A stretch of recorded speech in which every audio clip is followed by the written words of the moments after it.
Hello everyone, welcome to Black Mirror horror. कैसे हैं आप सब?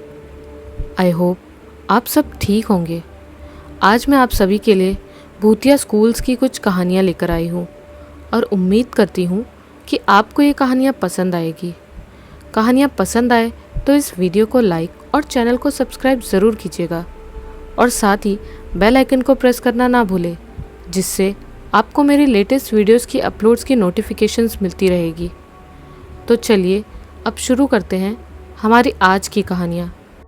कहानी में आगे बढ़ने से पहले मैं आप सभी को ये बताना चाहूँगी या आपसे ये रिक्वेस्ट करना चाहूँगी कि इस वीडियो को पूरा सुने, इस कहानी को एंड तक सुने, क्योंकि एंड में जो एक कहानी मैंने आप सभी को बताई है वो एक सच्ची घटना ही है। दरअसल इस वीडियो में बताई गई लगभग सारी कहानियाँ एक सच्ची कहानियाँ ही बताई गई हैं। अब उनकी सच्चाई का मैं कोई दावा नहीं करूँगी, पर ये कहानियाँ सत्य घटनाओं पे ही आधारित है। तो आप इन स्टोरीज़ को पूरा एंड तक सुने और वीडियो को पूरा एंड तक देखें। हमारी पहली कहानी डाव हिल यानी कुर्सियांग क्षेत्र में स्थित एक स्कूल की है। तो आइए सुनते हैं हमारी पहली कहानी ऑफ हॉन्टेड स्कूल। दोस्तों, कोलकाता से करीब 587 किलोमीटर की दूरी पर स्थित कुर्सियांग हिल स्टेशन पश्चिम बंगाल के चुनिंदा सबसे खूबसूरत पर्वतीय क्षेत्रों में गिना जाता है। खूबसूरत पहाड़ियों के बीच बसा कुर्सियांग समुद्र तल से लगभग 1500 मीटर की ऊंचाई पर स्थित है।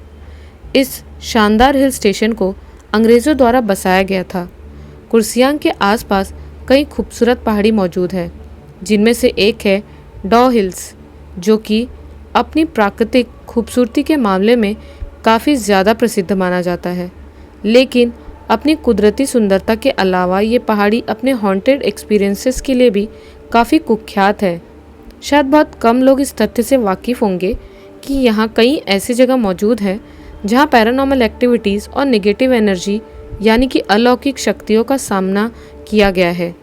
कहते हैं कि दिन में यहाँ प्राकृतिक सौंदर्य बिखरा रहता है, लेकिन रात होते ही ये जगह भूतिया हो जाती है और कहा जाता है कि रात में यहाँ शैतानी साए घूमते हैं। कुछ लोगों की मान्यता अनुसार अंग्रेज़ी में कर्ज का मतलब होता है श्राप। इसी कर्ज शब्द से इस जगह का नाम पड़ा है कुर्सियांग, जिसका मतलब कि शापित जगह होता है। कुर्सियांग का स्थानीय नाम खरसांग है, जिसका मतलब होता है सफ़ेद आर्किड की भूमि। कुर्सियांग मुख्यतः अपने बोर्डिंग स्कूलों और पर्यटन के लिए जाना जाता है, पर कुर्सियांग से लगती डाव हिल से कई भयानक मान्यताएं जुड़ी हुई हैं। हालांकि इसमें कितनी सच्चाई है ये बताना मुश्किल है। कहते हैं कि डाव हिल के जंगलों में बड़ी संख्या में आत्महत्याएं की गई हैं। इस जंगल में इधर उधर इंसानों की हड्डियां दिखाई देना आम बात है। शायद इसीलिए ही इसे हॉन्टेड माना जाने लगा होगा।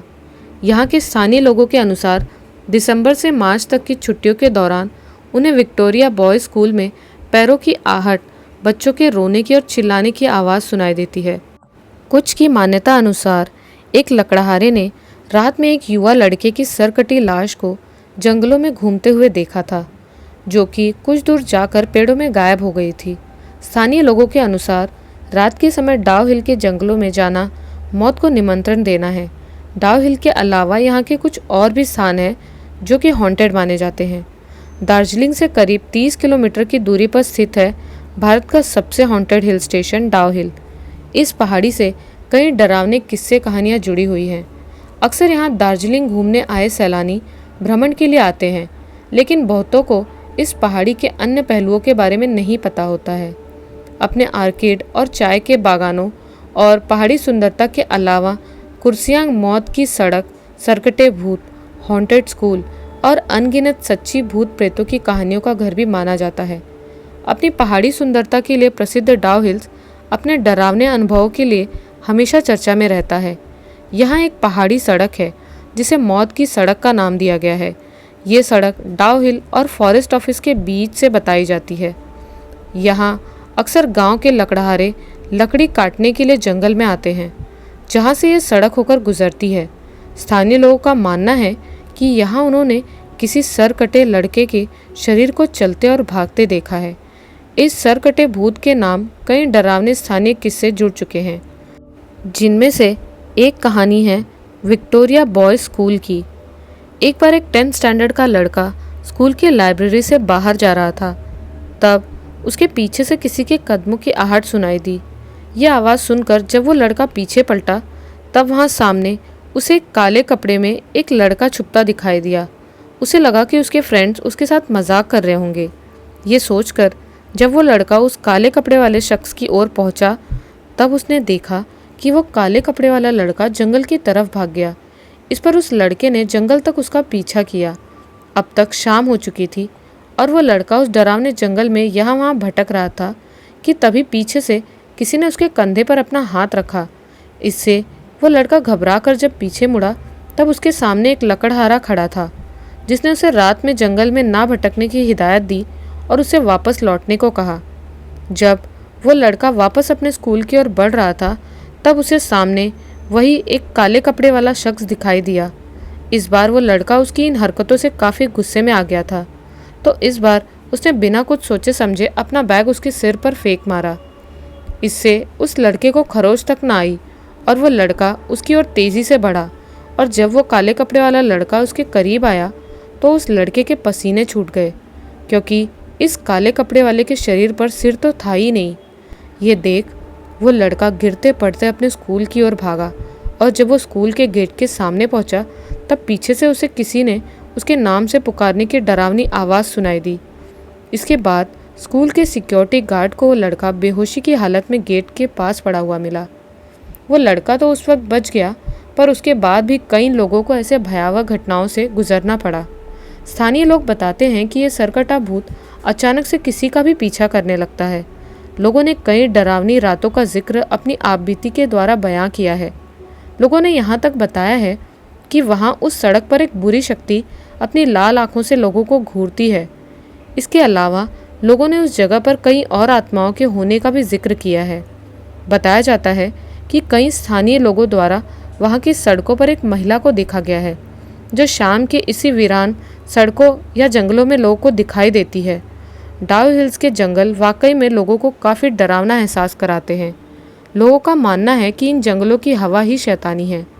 ऐसा माना जाता है कि जंगल के कुछ हिस्से शापित हैं। जो भी वहां जाने की कोशिश करते हैं वे अपना मानसिक संतुलन खो बैठते हैं। जानकारों का मानना है कि कई बार इंसान अपना मानसिक संतुलन खोकर स्वयं को भी मारने का प्रयास करते हैं।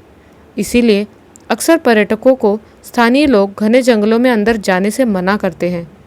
और दोस्तों, डाव हिल्स के जंगलों के बीच स्थित एक 100 साल पुराने विक्टोरिया बॉयज़ हाई स्कूल पहाड़ी को चुनिंदा हॉन्टेड जगहों में गिना जाता है।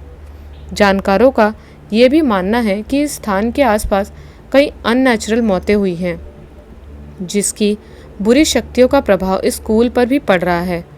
सर्दियों के दिनों में ये स्कूल बंद रहता है। स्थानीय लोगों का मानना है कि इस स्कूल से चीखने चिल्लाने की आवाज़ें उस दौरान ज़्यादा आती हैं जब ये स्कूल बंद रहता है। दिसंबर से मार्च का महीना इस स्कूल को काफ़ी ज़्यादा डरावना बना देता है। वैसे तो कुर्सियांग एक बहुत ही खूबसूरत जगह है, लेकिन इसके डरावने साइड को नज़रअंदाज नहीं किया जा सकता है।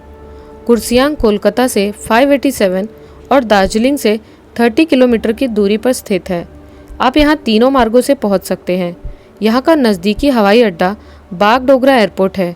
इसके अलावा आप वहाँ जाने के लिए कोलकाता एयरपोर्ट का सहारा भी ले सकते हैं। अगर आप वहाँ रेलवे से जाना चाहते हैं तो आप उसके लिए कुर्सियांग रेलवे स्टेशन का भी सहारा ले सकते हैं। कुर्सियांग रेलवे स्टेशन भारत के कई बड़े शहरों से अच्छी तरह जुड़ा है। इसके अलावा आप यहाँ सड़कों के द्वारा भी पहुँच सकते हैं। इसके लिए आपको सिलीगुड़ी के रास्ते से जाना होगा। अब पता नहीं ये सभी कहानियाँ सच है या झूठ, लेकिन दोस्तों ध्यान रखें, अगर आप यहाँ पर जाएं तो रात में सड़कों पर अकेले ना घूमें और जंगली हिस्सों से दूरियां बनाकर ही रखें। भूत प्रेत हो या ना हो, लेकिन सावधानियां ज़रूरी हैं। तो चलिए अब सुनते हैं हमारी दूसरी कहानी, haunted sister Philomena English school. हमारे घर से 3 किलोमीटर की दूरी पर ही एक स्कूल है जो पिछले 8 साल से बंद पड़ा है।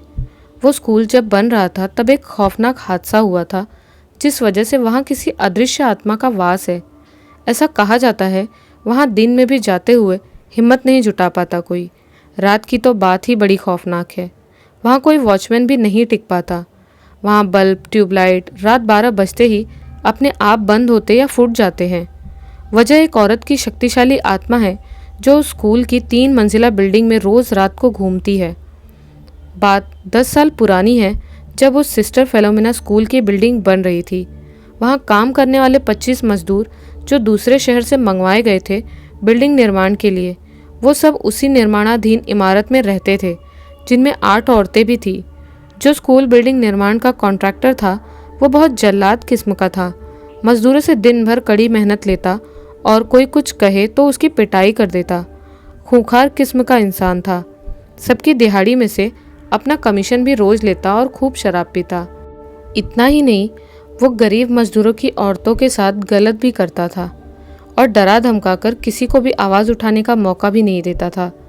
उन्हीं मजदूर औरतों में एक यल्मा भी थी, जो कुछ महीने पहले ही शादी करके पहली बार अपने पति के साथ गांव से यहाँ शहर काम करने आई थी।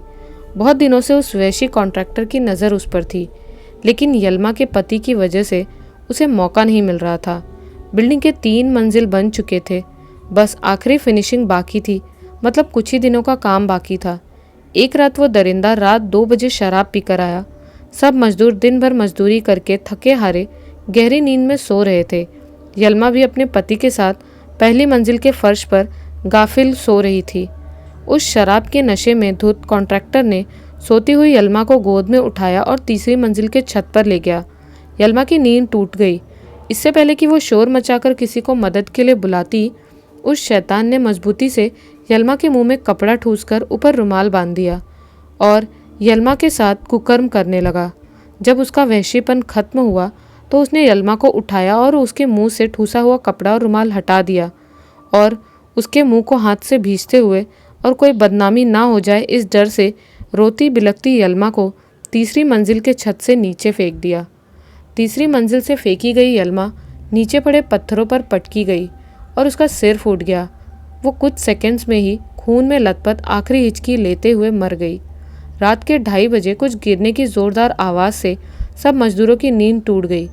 नीचे देखा तो यल्मा की लहूलुहान लाश पड़ी थी।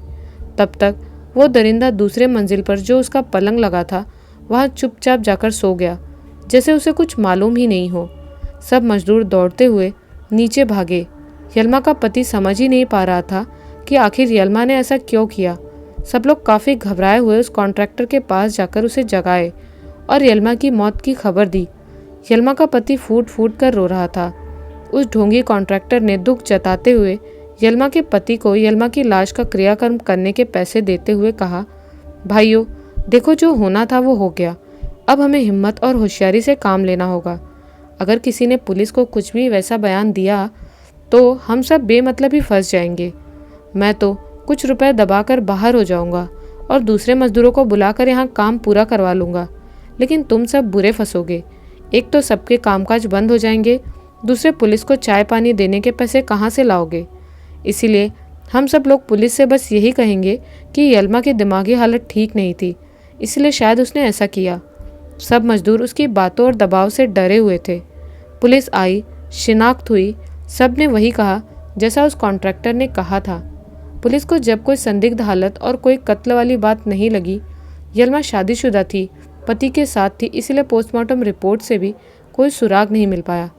आखिरकार यल्मा की बॉडी उसके पति को सौंप दी गई अंतिम संस्कार के लिए। उसके बाद 5 दिनों में बिल्डिंग बनकर तैयार हो गई। काम खत्म होने के बाद सब मजदूर अपने अपने घर चले गए। जिस शाम सब मजदूर वापस अपने गांव चले गए, उस रात वो कॉन्ट्रैक्टर और उसके 2 साथी काम खत्म होने की खुशी में पार्टी मनाने के लिए स्कूल की बिल्डिंग में आए और सुबह उन तीनों की लाशें ठीक उसी जगह लहूलुहान पड़ी मिली जिस जगह यल्मा की लाश पड़ी थी। बस तब से सिलसिला ही चल निकला। 2 वॉचमैन की मौत भी इसी तरह हुई। तब से उस स्कूल के गेट के पास से भी कोई नहीं गुजरता। स्कूल के मालिक ने बहुत से तांत्रिक बुलाए और उस जगह को शुद्धि के लिए वहाँ पे पूजा पाठ कराया, लेकिन यल्मा की आत्मा इतनी शक्तिशाली है कि उसके सामने कोई नहीं टिक पाता है। अब तो वो स्कूल पूरी तरह से सील कर दिया गया है। तो चलिए अब सुनते हैं हमारी अगली भूतिया स्कूल की कहानी। ये कहानी तब की है जब हम 5वीं कक्षा में नगर निगम स्कूल में पढ़ते थे। उस वक्त हम छोटे थे, इसलिए हमें ज़्यादा कुछ पता नहीं था, जब मैंने उस स्कूल में दाखिला लिया तो मुझे नहीं पता था कि उस स्कूल की भी कोई कहानी है। मेरे स्कूल की तीसरी मंजिल पर एक बंद कमरा था, वहाँ कोई आता जाता नहीं था। धीरे धीरे मेरी कक्षा के बच्चों से मुझे पता चला कि उस कमरे में एक बच्चे की मौत हुई थी। उस कमरे से अजीब आवाज़ें आने लगती थी और तो और उस कमरे में जाने से एक बच्चे की मौत हो जाती। अब तो अध्यापक भी उस कमरे में नहीं जाते थे। उस कमरे को फिर बंद कर दिया जाता है और ऊपर जाने के लिए सबको मना भी किया जाता था। बच्चे उस कमरे में तो क्या, उस मंजिल पे भी नहीं जाते थे। ये सब सुनकर तो मुझे भी डर लगने लगता है। उसी साल आदित्य और रोहताश नाम के 2 लड़कों का दाखिला होता है। धीरे धीरे मेरी और उनकी दोस्ती हो जाती है। कुछ दिनों बाद मैंने उन्हें उस कमरे के बारे में बताया। वे उस बात को मजाक में लेकर कहने लगते हैं, ऐसा कुछ भी नहीं है। फिर वो ऊपर की ओर जाने लगते हैं। मैं उनको बहुत मना करता हूँ, फिर भी वे नहीं मानते और ऊपर कमरे में जाने लगते हैं। अंदर से उन्हें भी डर लग रहा होता है, पर वो हिम्मत करके ऊपर जीने तक जाते हैं और थोड़ी देर में वहाँ से दौड़ते हुए वापस हो जाते हैं। रोहतास का घर उस स्कूल के पास में ही होता है, इसीलिए मैं और आदित्य उसके घर आते जाते रहते थे। एक दिन जब मैं और आदित्य रोहतास के घर से वापस जा रहे होते हैं तो मैं देखता हूँ कि स्कूल के सभी कमरों की लाइट बंद होती है, पर उस कमरे की लाइट जल रही थी। हम डर कर वहाँ से भाग जाते हैं। हम दोनों डर डर कर स्कूल जाते थे और हमने जो कल रात देखा था वो कक्षा के बच्चों को बताते हैं तो सब बच्चे भी डर जाते हैं। उस दिन हमारी दोस्ती गोलू से हो जाती है। वो भी भूतों से बहुत डरता था, इसलिए रोहताश और आदित्य मनगढ़ंत कहानियाँ सुनाकर उसे डराते रहते थे। एक दिन हमने उस कमरे से किसी के रोने की आवाज़ सुनी। हमारी हिम्मत तो नहीं हो रही थी कि हम उस कमरे में जाकर देखें, इसलिए हम अपने अध्यापक को ये बात बताने गए और सब बच्चों को इकट्ठा किया। जब हम उस कमरे के बाहर पहुँचे तो हमें कोई आवाज़ नहीं सुनाई दी। तब अध्यापक कहते हैं कि यहाँ तो कोई आवाज़ नहीं आ रही। वो कहते हैं कि ये तुम्हारा वहम होगा। फिर सब वहाँ से चले जाते हैं। हम चारों ने आवाज़ को सुना था, इसीलिए हम थोड़ा डरे हुए थे और जानना चाहते थे कि आखिर उस कमरे में क्या है। फिर हम चारों प्लान बनाते हैं कि आज रात हम उस कमरे में जाएंगे और देखेंगे कि आखिर उस कमरे में क्या है। हम जानना चाहते थे कि क्या सच में उस कमरे में कोई भूत है। अपने प्लान के अनुसार हम चारों रोहतास के घर पर एकत्रित होते हैं। हम टॉर्च लेकर स्कूल के गेट पर चढ़कर अंदर प्रवेश करते हैं। पूरे स्कूल की लाइट बंद होती है, पर उस कमरे की लाइट जल रही होती है। हम चारों डरते डराते ऊपर पहुंचते हैं, पर जैसे ही हम उस कमरे के गेट को खोलने की कोशिश करते हैं तो पूरे स्कूल की लाइट चालू बंद होने लगती है। हम और डर जाते हैं। हम वहाँ से भागने लगते हैं, पर फिर रुककर हम उस कमरे तक जाने की हिम्मत जुटाते हैं।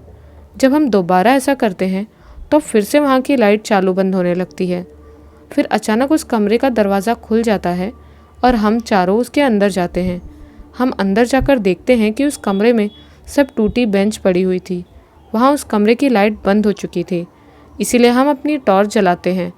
हम जैसे ही वहाँ की एक बेंच पर बैठते हैं तो अचानक दरवाज़ा बंद हो जाता है। हमारे डर से चीख निकल जाती है। हम बहुत डर जाते हैं। हम उस कमरे का दरवाज़ा खोलने की कोशिश करते हैं। फिर अचानक उस कमरे में बचाओ बचाओ की आवाज़ें आने लगती हैं। हम सब चीखते हुए दरवाजे को खोलने की कोशिश करते हैं, पर वो नहीं खुलता। हम और डर जाते हैं। कुछ देर बाद आवाज़ें आनी बंद हो जाती हैं और कमरे की लाइट वापस आ जाती है। तब हमारी जान में जान आती है। तभी अचानक दरवाज़ा खुलने की आवाज़ आती है और वहाँ एक गार्ड आ जाता है, जिसको हमने उससे पहले कभी नहीं देखा था। हम वहाँ से भागते भागते अपने अपने घर चले जाते हैं। उस दिन जो हमारे साथ हुआ हमने उसे किसी को भी नहीं बताया। फिर हम कुछ दिनों तक स्कूल भी नहीं जाते। कुछ दिनों बाद हमारी परीक्षा आ जाती है। हम अपनी परीक्षा पास करके दूसरे स्कूल में दाखिला ले लेते हैं। उसके बाद हम कभी भी उस कमरे तक नहीं गए। आज तक हम उस कमरे में जाने से डरते हैं। कुछ दिनों बाद हमें ये पता चला कि वहाँ उन्होंने किसी तांत्रिक को बुलाकर कुछ उपाय करवाए। तब से उस जगह पे वो आवाज़ें आनी बंद हो गई थी और तब से लोगों को वो भूतिया एक्सपीरियंस नहीं हुआ। लेकिन आज भी हम अगर इस डरावने अनुभव के बारे में सोचते हैं तो हमें डर लगता है। ये थी हमारे बचपन की एक डरावनी कहानी। तो चलिए अब सुनते हैं हमारी अगली हॉरर स्टोरी। दोस्तों, ये स्टोरी बहुत साल पुरानी है। ये कहानी एक लड़के की है जिसे कि किसी कारण से एक दिन देर रात तक एक लाइब्रेरी में रुकना पड़ गया था और फिर उसके साथ जो कुछ भी हुआ वो काफ़ी भयानक था। तो चलिए हम सुनते हैं उसकी कहानी उसी की ज़ुबानी। मेरे माँ पापा का लगातार ट्रांसफ़र होते रहता था, इसलिए हमें एक सिटी से दूसरे सिटी लगातार मूव करना पड़ता था। इसीलिए मेरी पढ़ाई अधिकांश बोर्डिंग स्कूल में ही हुई। मैं अपने बोर्डिंग स्कूल का नाम किसी कारण से नहीं बताऊंगा, लेकिन मैं आपको ये ज़रूर बता सकता हूँ कि ये इंडिया के पुराने स्कूल्स में से एक है। मेरे स्कूल में प्रत्येक छात्र को चेस, पोइट्री, समाचार, खेल, बागवानी इत्यादि जैसे विभिन्न क्लबों में से एक क्लब को चुनना होता था।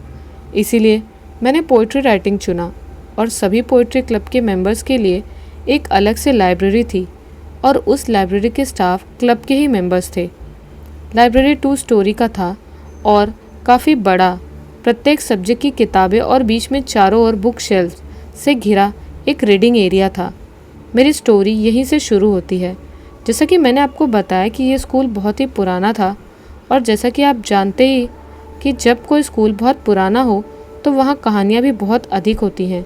तो ऐसी एक स्टोरी यहाँ 50 के दशक के प्रारंभ में थी। इंडिपेंडेंस से ताज़ा निकले कुछ लोग स्कूल में घुस गए, जिसमें अभी भी कई ब्रिटिश स्टूडेंट पढ़ रहे थे जिनके माता पिता ने आज़ादी के बाद वापस जाने से इनकार कर दिया था। उन्होंने कंट्री छोड़कर जाने से इनकार कर दिया, भले उनके पूर्वज दूसरे कंट्री से थे। इसीलिए इन बच्चों को लाइब्रेरी में पहुंचा दिया गया और भीड़ ने बच्चों से भरी उस लाइब्रेरी को जला दिया।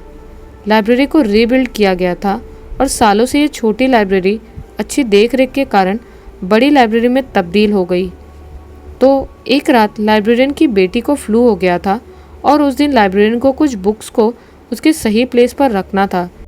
इसलिए उसने मुझे कुछ घंटों के लिए लाइब्रेरी में हेल्प करने के लिए कहा। और चूंकि ये शनिवार का दिन था और हम बोर्डिंग स्कूल के स्टूडेंट का लाइफ बोरिंग होता था, हमारे पास वीकेंड पे कुछ करने को नहीं होता था, सो मैंने इस लाइब्रेरियन की मदद करने का फ़ैसला किया। इसीलिए 9:30 बजे एकदम अकेले मैंने कुछ नेचर मैगज़ीन से इंटरेस्टिंग आर्टिकल पढ़ने का फ़ैसला किया। यह आर्टिकल जापानी लड़कों के बारे में था जिन्होंने बिना अंडे के अंडाकार जानवरों को विकसित करने का एक नया तरीका विकसित किया था। तो मेरा वीकेंड कुछ इस तरह का था। लाइब्रेरी में कुछ घंटे तक वेट करने के बाद भी यहाँ कोई नहीं आया, तो मुझे लगा कि अब कोई भी नहीं आएगा। इसीलिए मैंने लाइब्रेरी को बंद करने और मेरे कमरे में वापस जाने का फ़ैसला किया। जैसे ही मैं लाइब्रेरी के मेन गेट के पास पहुंचा तो मैंने लिटरेचर बुक शेल्फ सेक्शन की तरफ से किसी के चलने की आवाज़ सुनी। मैं इसे चेक करने का फ़ैसला करके गया।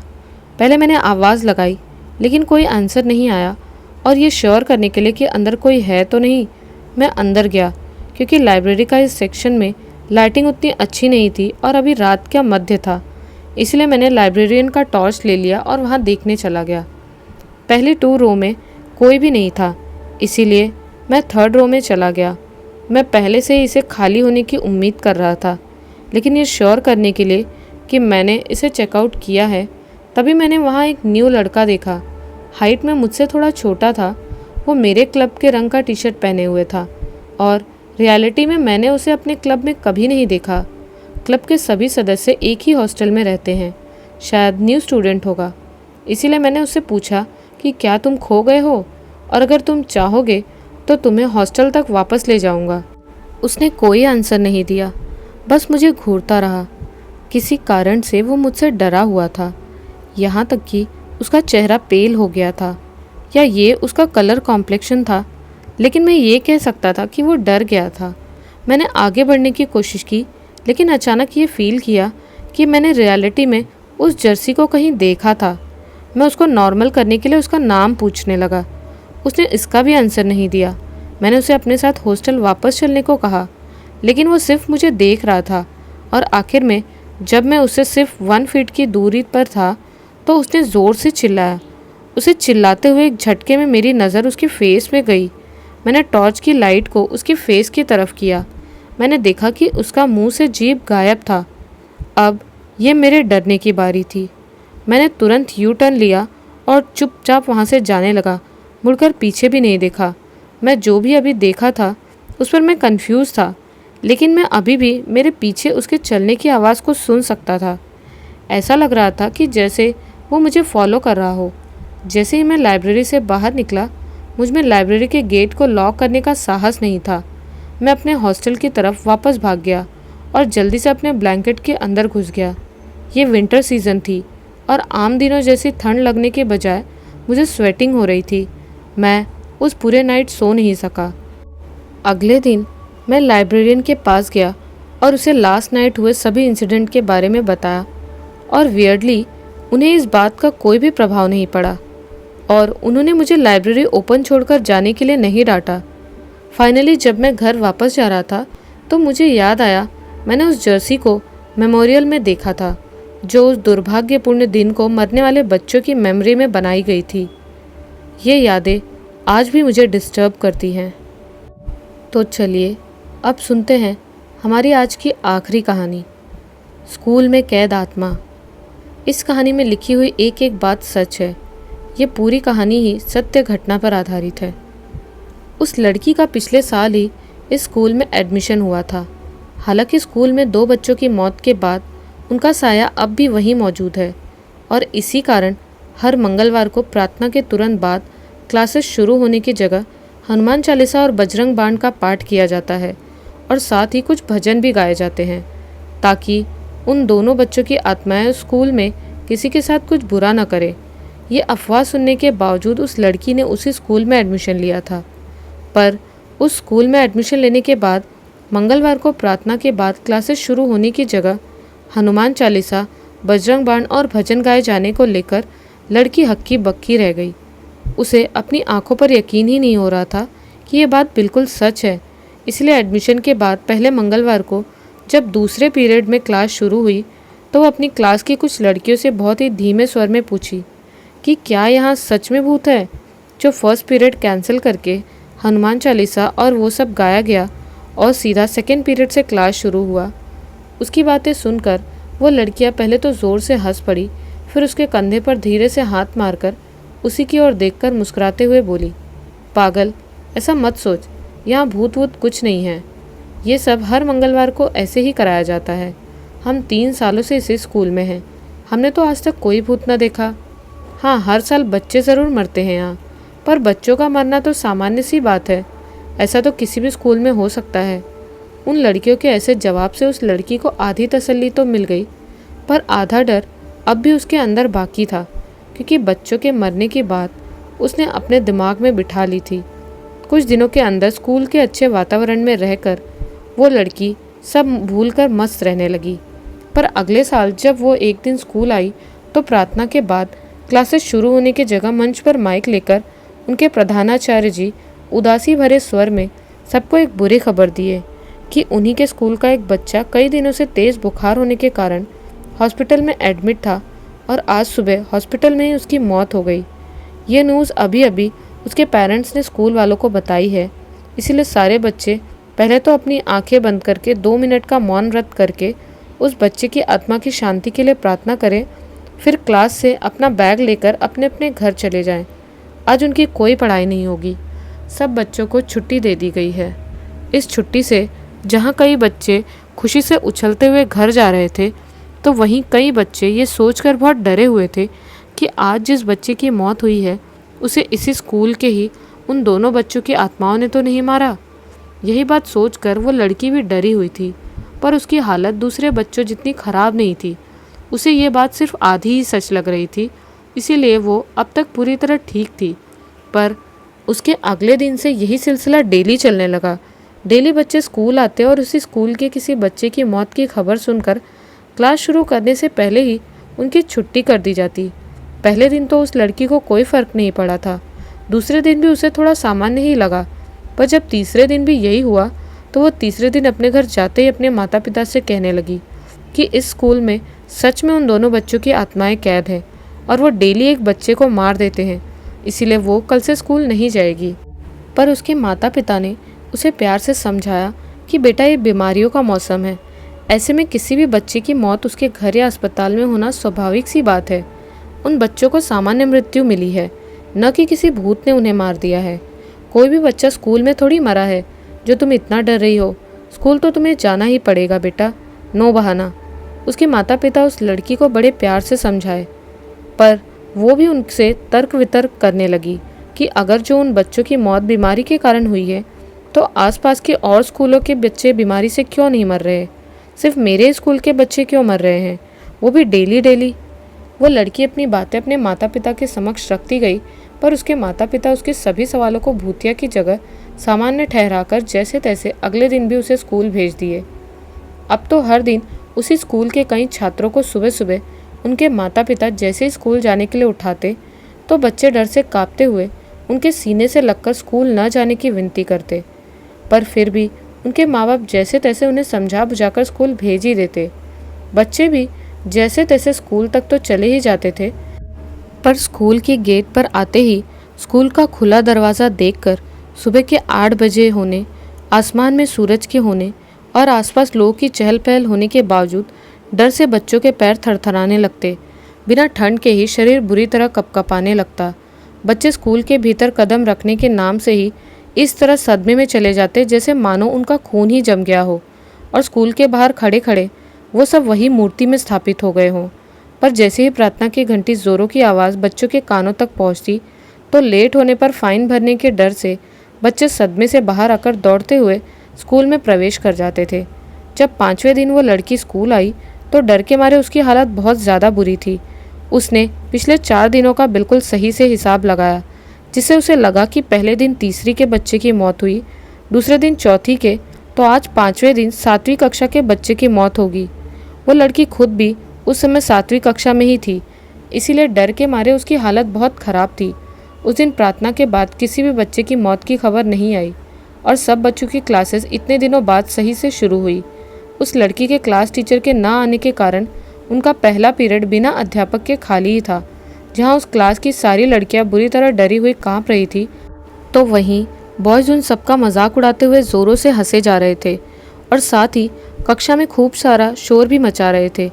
तभी उनके क्लास की मॉनिटर रीना खड़ी हुई और सबसे आगे आकर ज़ोर से चिल्लाते हुए सबसे बोली, वो इस स्कूल में पिछले 5 सालों से है और स्कूल के भूतों के बारे में सबको कुछ बताना चाहती है, पर जब बॉयज़ शोर मचाना बंद करके शांति से अपनी सीट्स पर बैठ जाएंगे, तभी वो सबको पूरी स्टोरी सुनाएगी।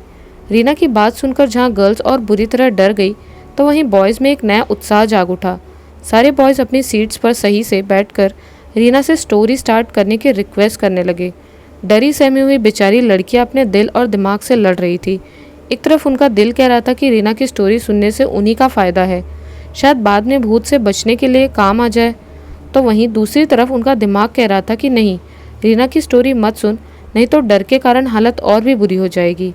बेचारी लड़कियां अपने दिल और दिमाग के बीच ही फंसी रही, और उन्होंने न कहानी बंद करने के लिए कहा, न शुरू करने के लिए। वो तो बस एक दूसरे का हाथ पकड़कर एक दूसरे से चिपकी हुई चुपचाप रीना की स्टोरी सुनने के लिए तैयार हो गई। जैसे ही रीना ने अपनी स्टोरी शुरू की, तो अचानक से लाइट ही कट गई। एक तो 7वीं क्लास ऐसी जगह थी कि सारी खिड़कियां खुली होने के बावजूद उस क्लास में खिड़की से न के बराबर ही रोशनी आती थी, और दरवाजे से भी नाम मात्र की ही रोशनी आती थी। इसीलिए लाइट कटने पर उस क्लास में अंधेरा होते ही सारी लड़कियां डर के मारे ज़ोरों से चीखने लगी, और बॉयज़ भूत भूत, 2 छोटे छोटे बच्चों का भूत, ज़ोर ज़ोर से चिल्ला चिल्ला कर लड़कियों को डरा कर उन पर ज़ोर से हंसने लगे। लगता है तुम सबको मेरी स्टोरी नहीं सुनना है ना बॉयज़, रीना गुस्से में चिल्लाई। उसकी आवाज़ सुनकर सारे बॉयज़ एकदम अच्छे बच्चों की तरह चुपचाप अपने मुंह पर उंगली रखकर स्टोरी सुनने के लिए तैयार हो गए। बॉयज़ के शांत होते ही बिना किसी के रिक्वेस्ट के अंधेरे में ही रीना ने अपनी स्टोरी शुरू की। मुझे ये नहीं पता कि इन बच्चों की मौत का कारण हमारे स्कूल का भूत है या नहीं, पर इतना ज़रूर है कि हमारे स्कूल में भूत तो है, और वो उस वाली छत पर जिस कमरे में ताला लगा है उसमें कैद है। रीना ने भावहीन होकर ये बात बताई, जहाँ सारी गर्ल्स बुरी तरह डरी हुई थी सिवाय रीना के, क्योंकि उसके चेहरे पर तो कोई भाव ही न थे। तो वहीं सारे बॉयज़ बड़े इंटरेस्ट से रीना की एक एक बात ध्यान से सुन रहे थे। इसलिए रीना की ये बात सुनते ही लड़कियां और डर कर एक दूसरे से और चिपकने लगी। तो वहीं बॉयज़ ने, तुम्हें ये बात कैसे पता, तुम्हारे पास इसका कोई सबूत है, रीना से एक साथ एक ही स्वर में सवाल करने लगे। हाँ, मेरे पास सबूत है। जब ठंड के दिनों में हम लोग इस वाले छत पर जाते हैं, तो सामने की छत पर एक कमरे के दरवाजे पर ताला लगा तुम लोगों ने तो देखा ही होगा। रीना फिर से भावहीन होकर सवाल करने लगी। हाँ देखा तो है, सारे बॉयज़ फिर से एक साथ बोले। तुम में से कभी किसी ने सोचा है कि जब हमारे स्कूल में 2 छत है तो उस वाले छत पर हम लोगों को अब क्यों नहीं जाने दिया जाता? जब मैं नई नई आई थी ताला तो तब भी लगा हुआ था उस कमरे में, पर तब उस छत पर सभी को जाने की इजाज़त थी, पर अब क्यों नहीं है? और कोई बच्चा भूल से भी उस छत पर ना चला जाए, इसीलिए ही प्रिंसिपल सर ने उस छत तक जाने वाली सारी सीढ़ियों पर टूटे हुए बेंचेस फेंकवा दिए थे। अब उस छत तक जाने का कोई रास्ता नहीं है। मुझे तो ऐसा लगता है कि पहले सबको जाने की परमिशन इसलिए थी क्योंकि पहले वहाँ कोई खतरा नहीं था, पर उन दोनों बच्चों के मरने के बाद उनकी आत्माओं को उस कमरे में कैद कराकर ताला लगा दिया गया और बेंचेस यहाँ डाल दी गई। और पिछले साल इसी स्कूल में पढ़ने वाले जिन बच्चों की मौत हुई उनमें से एक मेरी पड़ोसिन भी थी। वैसे तो वो पूरा दिन ठीक ही रहती थी, बाकी सामान्य बच्चों की तरह ही हंसती खेलती रहती थी, पर मैं जब भी लंच में या छुट्टी के समय उसकी क्लास में जाती तो वो तो बोलने की बहुत कोशिश करती थी, पर मुंह खुलने के बावजूद उसके मुंह से एक शब्द भी नहीं निकलता था। वो हवा में किसी की तरफ बार बार इशारा करती थी। उसे देखकर ऐसा लगता था मानो वहाँ कोई ऐसा है जिसे सिर्फ वही देख पा रही हो, और उसी ने उसकी आवाज़ को तब गायब कर दिया था, क्योंकि घर पर तो वो पूरी तरह ठीक रहती थी। उसकी ऐसी हालत स्कूल में ही होती थी। ये सब होने के कुछ दिन बाद ही अपने घर में वो मर गई, और जब मैं शाम को उसके घर उससे मिलने गई तो उसकी मम्मी ने बताया कि 1 हफ्ते से उसे तेज़ बुखार था, और वैसे तो आज वो बुखार के कारण मरी है, पर मरने से पहले हवा में किसी की तरफ कोई इशारा कर रही थी। वो बार बार अपना मुंह खोलकर कुछ बताने की कोशिश भी कर रही थी, पर अफसोस वो कुछ बोल ही नहीं पाई। उसके इशारों को भी हमने बहुत समझने की कोशिश की बेटा, पर हम समझ न सके। मैंने जैसे ही उससे पूछा कि कोई तुम्हें दिख रहा है जिसकी ओर तुम इशारा कर रही हो, तो हाँ या ना में सिर हिलाने से पहले ही वो बिस्तर पर गिरकर अपना दम तोड़ गई। ये सब मुझे बताते हुए उसकी मम्मी बुरी तरह रो रही थी। रीना ने तो ये सब भावहीन होकर बताया था, पर ये पूरी बात सुनकर क्लास की लड़कियों की बात ना ही करूँ तो बढ़िया है, पर इस पर बॉयज़ तक बुरी तरह डर गए थे। पूरी क्लास में सबसे ज़्यादा बुरी हालत उस लड़की की थी, क्योंकि एक तो पहले ही उस लड़की की किडनी में स्टोन था, जिस कारण रुक रुक कर यूरिन आना उसके साथ डेली का था। हर दिन वो एक पीरियड में 2 बार तो टॉयलेट चली ही जाती थी। एक तो इस कारण उसको ज़ोरों की टॉयलेट लगी हुई थी, और दूसरा रीना की स्टोरी सुनने के बाद उसकी हालत और बद से बदतर हो गई। वो टॉयलेट जाना चाह रही थी पर जा नहीं पा रही थी, क्योंकि उसकी क्लासरूम की ही तरह गर्ल्स टॉयलेट भी ऐसी ही जगह बना हुआ था जहाँ सूरज की रोशनी नहीं पहुँचती थी, और लाइट न होने के कारण टॉयलेट में पूरा अंधेरा होता। और साथ ही पहले से तीसरे पीरियड के दौरान पूरे स्कूल में किसी को भी क्लास से बाहर जाना मना था, चाहे वो पानी पीने के लिए हो या टॉयलेट के लिए। कोई भी किसी भी कारण से इन पीरियड्स के दौरान क्लास से बाहर नहीं जा सकता था। उस लड़की को इसी बात का डर था कि आज तो उसकी क्लास में से किसी के मरने का दिन है। कहीं वो टॉयलेट करने गई तो सही, पर वापस लौटी ही ना तो उसको अकेला पाकर भूत कहीं उसी का काम तमाम कर गया तो। यही सोचकर वो डरती रही और टॉयलेट करने नहीं गई। बुरी तरह डर जाने से और काफ़ी देर तक टॉयलेट को रोके रखने से भी वो लड़की अपनी सीट पर ही बेहोश हो गई। रात को 1:30 बजे वो लड़की होश में आई और अपने चारों तरफ देखा कि बहुत रात हो चुकी है और वो स्कूल में अकेली है। वो खुद को कोस ही रही होती है कि बेहोश हुई भी तो अब क्यों होश में आई, छुट्टी के समय क्यों नहीं। सारे बच्चे छुट्टी में घर चले गए और वो इस भूतिया स्कूल में अकेली रह गई। वो डर से बुरी तरह काँप रही थी कि तभी उसकी नज़र एक आदमी पर पड़ी जो कि ज़मीन में गड्ढा खोद रहा था, और उसके बगल में किसी बूढ़े की लाश थी। डर से बुरी तरह काँपती हुई वो लड़की ध्यान से उस आदमी की ओर देखने लगी तो खड्डा खोदने वाला और कोई नहीं उसके प्रिंसिपल सर थे, और वो लाश उनके दादाजी की थी। उसके प्रिंसिपल सर ने अपने दादाजी को उसी स्कूल में दफन कर वहाँ से जाने लगे। ये देखते ही वो लड़की बुरी तरह चीख पड़ी। उसकी चीख सुनकर उसके प्रिंसिपल सर उसकी ओर जैसे ही देखे, अचानक से उनका चेहरा भुतहा हो गया, और उस कब्र में से उनके दादाजी भी निकलकर उस लड़की से बहुत ही डरावनी आवाज़ में बोले, तूने हमारी असलियत जान ली है, अब तुझे भी मरना होगा। बहुत ही डरावनी आवाज़ में बोलते हुए वो दोनों एक ज़ोंबी की तरह उस लड़की की ओर बढ़ रहे थे। ठंडी हवा चलने के बावजूद उस लड़की के माथे से पसीना टपक टपक कर गिरे जा रहा था, और वो अपने प्रिंसिपल और उनके दादाजी से रहम की भीख मांगते हुए घिसटते हुए पीछे जा रही थी। पर वो दोनों शैतान की भांति जोर से अट्टहास करते हुए उस लड़की की ओर बढ़े ही जा रहे थे। वो लड़की ज़मीन पर गिर पड़ी और घिसटते हुए पीछे की ओर ही जा रही थी कि घिसटते घिसटते वो लड़की उन सीढ़ियों तक पहुंच गई जिन पर चढ़कर छत पर उस ताले वाले कमरे तक जाया जा सकता था। पर जैसे ही उसने उन सीढ़ियों की ओर देखा तो सीढ़ियों पर ढेर सारे टूटे हुए बेंचेस पड़े हुए थे। वहाँ से रास्ता पूरा बंद था। न वह आगे जा सकती थी न पीछे। आगे उसके भुतहा प्रिंसिपल थे तो पीछे सीढ़ियों पर बेंचेस। उसके पास बस एक ऑप्शन था, बालकनी से नीचे कूदने का। पर तीसरी मंजिल से अगर वो नीचे कूदती तो गिरकर भी उसकी मौत तय ही थी। उस लड़की को कुछ समझ नहीं आ रहा था। वो अपने घुटनों पर बैठकर हाथ जोड़कर ज़ोरों से आंख बंद कर अपने कान्हा से उसे बचाने की प्रार्थना करने लगी। वो प्रार्थना कर ही रही थी कि वहाँ पता नहीं क्यों अपनी आंख खोल ली उसने और खड़ी होकर सीढ़ियों की ओर देखने लगी। तभी उसे दिखा कि उस छत पर से 2 7-8 साल के बच्चों की आत्माएं उसकी ओर आते हुए उन बेंचेस के बीच में से निकल आए और आते ही प्यारी सी आवाज़ में बोले, दीदी, हम दोनों आपको इन दोनों बुरे भूतों से बचा लेंगे, पर आप हमारे साथ खेलेंगी ना प्लीज़। हमें मंत्रों की शक्ति से दिन भर छत पर बने उस कमरे में कैद कर दिया जाता है, पर रात के 2 बजने के बाद सुबह के 4 बजे तक सिर्फ 2 घंटा ही हम दोनों भाई बहन आज़ाद हो पाते हैं। पता नहीं कैसे 4 बजे फिर कैद हो जाते हैं। हम दोनों इतने दिनों से यहाँ बहुत बोर हो गए हैं। प्लीज़ आप हमारे साथ खेलेंगी ना, बोलिए ना। उन दोनों बच्चों की आत्मा उस लड़की का एक एक हाथ पकड़कर तोतली तोतली मधुर आवाज़ में उससे अपने साथ खेलने की रिक्वेस्ट करने लगी।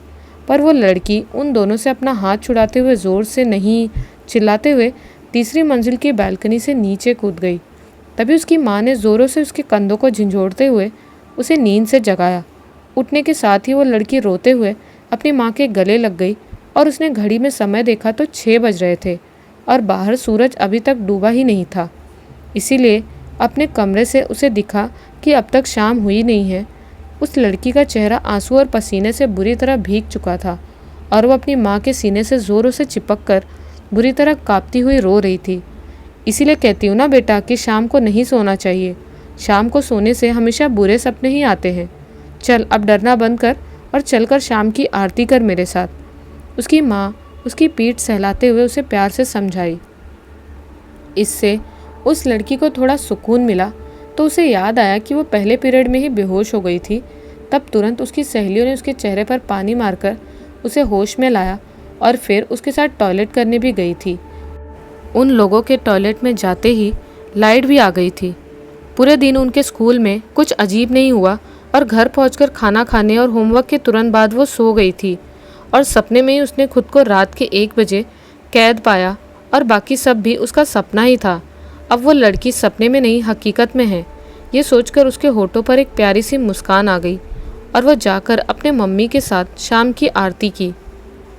आप सभी को बता दूं कि ये पूरी कहानी सत्य घटना पर आधारित है। अगले दिन उसे स्कूल जाना ही पड़ा था। पिछले दिन कुछ भी असामान्य घटना न घटने के कारण वो थोड़ी रिलैक्स थी, पर जैसे ही उसके प्रिंसिपल सर उसे हिंदी पढ़ाने आए थे तो उस सपने के कारण उसे थोड़ा डर लगने लगा। उसने उसके साथ बैठी उसकी दोस्त रोशनी को अपने सपने के बारे में सुबह ही सब कुछ बता दिया था। इसलिए प्रिंसिपल सर को देखकर उसकी दोस्त रोशनी ने उसका हाथ ज़ोर से पकड़ लिया, जिससे उसे थोड़ी राहत मिली और वो उसकी तरफ देखी तो उसकी दोस्त उसको देखकर मुस्कुरा दी। उसकी मुस्कान देखकर रोशनी के चेहरे पर भी मुस्कान आ गई थी। उसे नहीं पता कि रीना ने जो कहानी सुनाई थी वो सच्ची थी या क्लास की मॉनिटर होने के कारण पूरे क्लास को शांत रखने की जिम्मेदारी उसकी थी। अगर कोई भी अध्यापक आ जाते तो क्लास में शोर होने के कारण रीना को डांट पड़ती, तो होने को ये भी संभव है कि उसने क्लास को शांत रखने के लिए झूठी कहानी सुनाई हो, क्योंकि कहानी सुनाते समय उसके चेहरे पर सच में कोई भाव नहीं थे। उसने 6ठी से 12वीं तक उसी स्कूल में पढ़ाई की। उसे कोई भी असामान्य घटना उस स्कूल में पढ़ते समय कभी नहीं लगी।